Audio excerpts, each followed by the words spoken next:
Tingnan mo. Kakaiba ang dagat dito. Parang kinalat yung mga bato.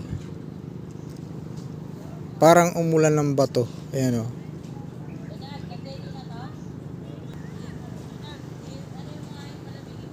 Ayan o. Ayan. Parang umulan ng bato. Meteor shower. Kalat na kalat yung bato.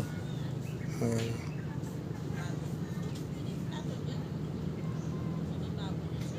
Walang tumutubong coral sa mga bato.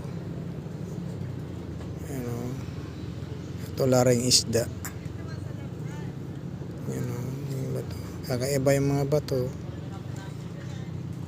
Parang kinalat sa dagat. Ayan. Parang yung mga bato parang galing sa kalawakan. Bumagsak sa dagat ay sa dalampasigan.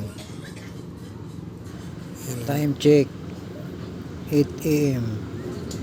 Low tide pala ngayon. Lapitan natin yung bato.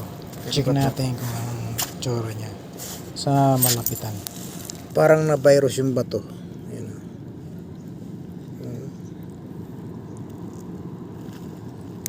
Parang may acid kinakain ng dagat yung bato.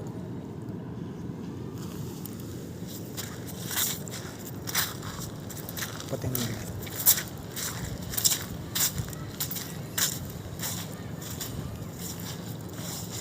Ayan.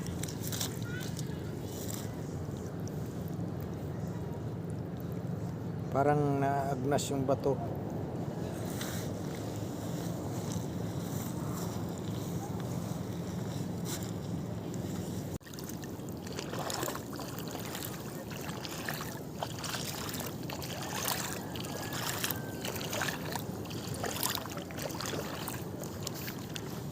Yung bato. Parang kinakain ng acid. Ito rin ng bato.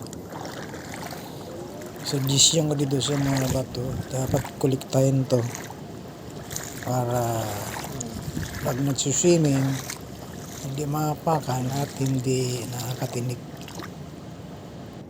at nakakatisod, para hindi ka matisod.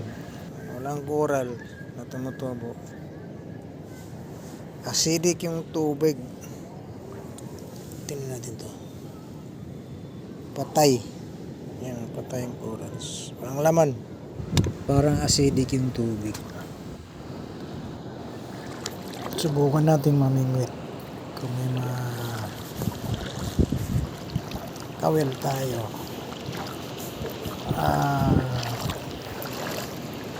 Kasi mag-high tide na. Time check 9 AM.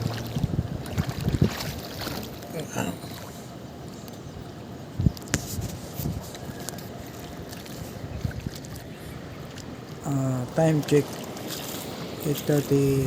Medyo high tide na siya. Medyo malawak din pala yung nahibas.